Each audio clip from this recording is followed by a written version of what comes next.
Hola amigos y bienvenidos. Bonjour les amis et bienvenue. Aujourd'hui, je vous apporte une vidéo complète. Et à jour, nous allons apprendre comment construire une culture de stevia à partir de zéro. Dans cette vidéo, nous couvrirons l'ensemble du processus étape par étape, depuis la préparation du terrain jusqu'à nos feuilles sont prêtes à la vente. C'est sans aucun doute l'une des vidéos les plus complètes que nous avons téléchargées sur ce canal. Et comme toujours, soutenez les images authentiques de nos plantations. Accompagne-moi et découvre comment réduire une culture qui répond aux normes les plus élevées du marché. Je suis là pour tout te dire. Pour maximiser la production, dans la culture de la stevia est indispensable que les plantes produisent des feuilles denses et santé. Notre objectif doit être de produire au moins 20 grammes de feuilles séchées par plante chaque cycle. Pour plus de clarté, supposons une moyenne de 10 grammes par mois. Néanmoins, avec les meilleures pratiques agronomiques, peut dépasser 50 grammes par plante, atteindre une production jusqu'à 5 tonnes pour hectare par cycle selon densité des cultures, y compris avec une production plus conservatrice de 1 tonne par hectare par mois. La plantation de stevia est hautement rentable. Il est essentiel de comprendre que les cycles de production sont souvent plus courts, dans les climats chauds, où les feuilles peuvent également développer une douceur plus intense. Cependant, dans les climats plus frais, il est possible d'obtenir un rendement plus élevé en grammes par plante. Ainsi, les deux scénarios climatiques offrent avantages agronomiques importants.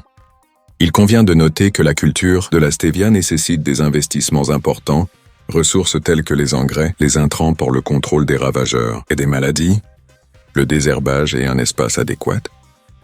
Si nous attribuons ces ressources et obtenons moins de 10 grammes par plante, nous allons nuire à la rentabilité de la plantation.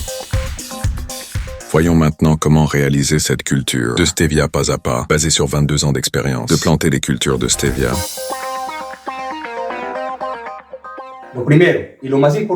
La première et la plus importante étape est de faire une analyse des sols. Cela nous permettra de comprendre les caractéristiques spécifiques du sol.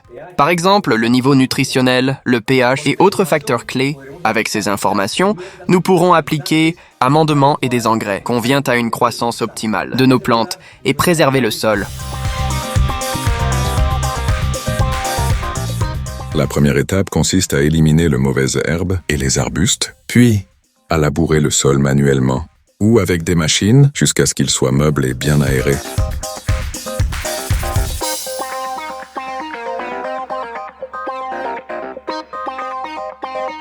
On applique alors les amendements recommandés pour l'analyse des sols et nous faisons des sillons. Idéalement, elles mesurent 120 cm de largeur. L'espacement minimal entre eux est de 70 cm.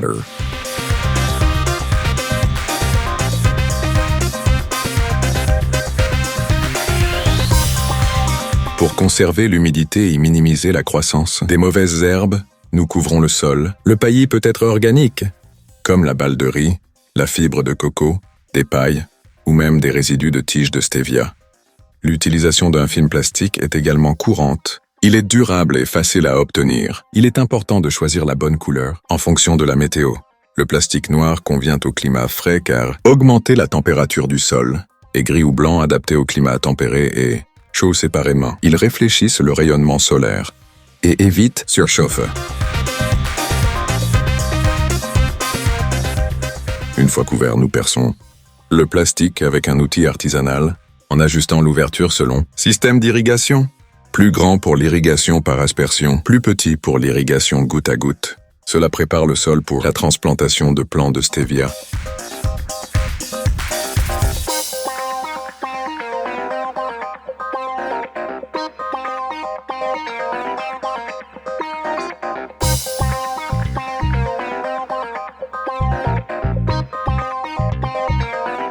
Dans les zones à forte précipitation, par exemple, nous utilisons généralement des systèmes d'irrigation.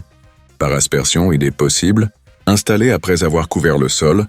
Toutefois, dans les zones où l'eau est plus rare, les systèmes d'irrigation goutte à goutte sont plus efficaces. Cela réduit le travail et permettait d'appliquer engrais ayant une nutrition plus précise des nutriments via la fertigation. Lorsque l'irrigation goutte à goutte est utilisée, le S-band de goutte à goutte doivent être installés avant la pose du paillage.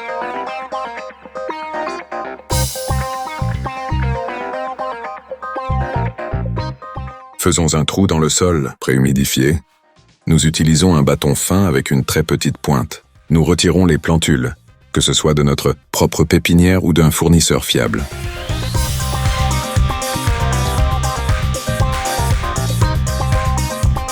Nous transplantons de nouvelles plantes, couvrons légèrement les racines et appuyez doucement. La sélection des variétés est cruciale. Parce que tous ne conviennent pas. Pour l'industrie des édulcorants, la bonne variété est garantie. Au-delà du marketing de sécurité, un feuillage abondant et cycle de production court, ce qui signifie haut rendement par hectare. Les plantes n'ont dû traverser processus d'enracinement optimal, afin qu'elles s'adaptent rapidement et croissent vigoureusement après la transplantation. Si elles n'ont pas ces caractéristiques, elles peuvent ne pas être atteintes son maximum de potentiel et aura des effets négatifs sur la production. Il vaut toujours mieux transplanter des plants, plutôt que des graines, parce que ces derniers ont généralement une haute mortalité et une croissance inégale. Les boutures utilisées pour l'enracinement doivent provenir d'une plante mère saine et être choisies au bon moment. Du cycle de production. Le succès des futures plantations dépend, une grande mesure, de la qualité des matériaux végétaux.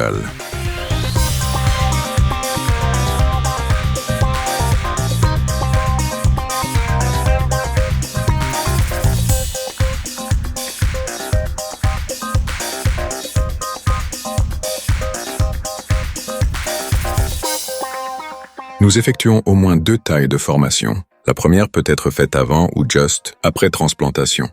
Elle ne doit pas être trop élevée en faveur de le développement des feuilles à partir de la base de les plantes. La bonne chose à faire est de couper dessus le deuxième paire de feuilles. La deuxième taille se fait lorsque le feuillage est bien développé afin de l'augmenter encore. Dans ce cas, on coupe juste en dessous de la dernière paire de feuilles sur chaque tige. Le moment pour effectuer une deuxième taille devrait soigneusement sélectionner. Eh bien, si c'est fait tôt, le nombre de pousses ne sera pas optimisé, réduisant ainsi la quantité de nouvelles tiges. Cependant, s'il est trop tard, les nouvelles tiges n'auront pas le temps suffisamment pour se développer dans le cycle de production. La taille aide à éviter la croissance verticalité excessive et favorise un feuillage dense.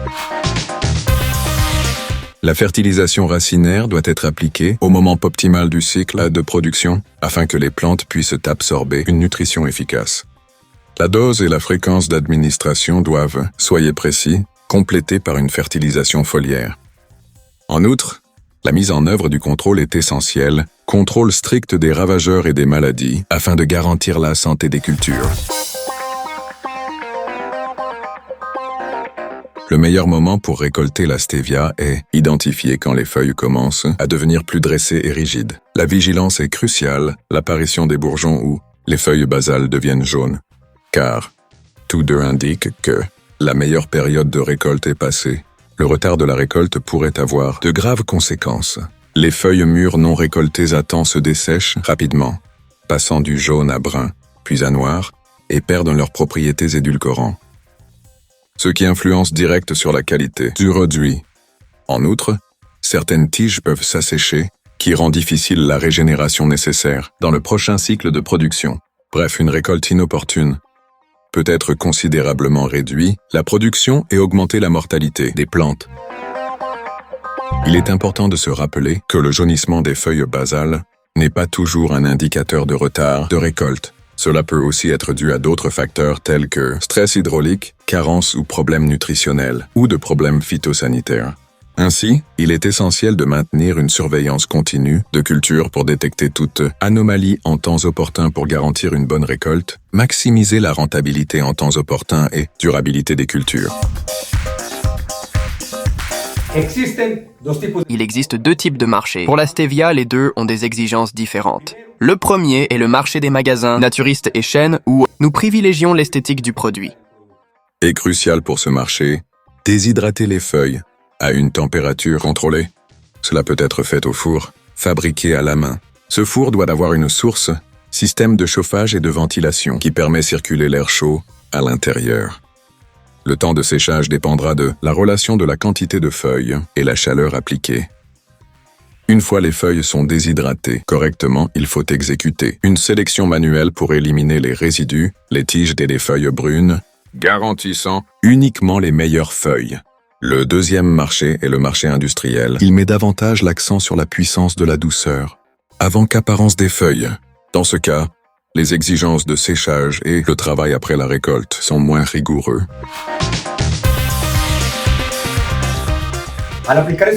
En appliquant ces concepts, non seulement nous avons une bonne récolte et mais nous garantirons que les produits ont critères esthétiques et puissance douce pour être hautement compétitifs. Si tu es allé jusqu'ici, je pense, merci d'avoir rejoint notre vidéo. La création de ce type de contenu implique des heures de travail et d'efforts. Petite chaîne amateur comme la nôtre, nous sommes loin de la monétisation. Voilà pourquoi un j'aime, s'abonner ou commenter est notre plus grande récompense. En outre, si vous pouvez partager cette vidéo avec n'importe qui, si vous êtes intéressé, ce serait incroyable. Alors je vous invite à vous abonner, activer la sonnerie avec tous les avis. Si vous pouvez participer aux commentaires, par exemple ce que vous voulez. Parlons dans la prochaine vidéo ou ce qu'il a fait. Manquant dans cette vidéo, ce serait génial. De plus, je veux vous dire que nous avons demande des grandes entreprises pour jeter de grandes quantités de feuilles de stevia. Si vous êtes intéressé à participer ou à investir avec nous, écrivez-moi et je vous dirai les possibilités. Eh bien les amis, c'est tout pour la vidéo d'aujourd'hui. À la prochaine histoire. À bientôt!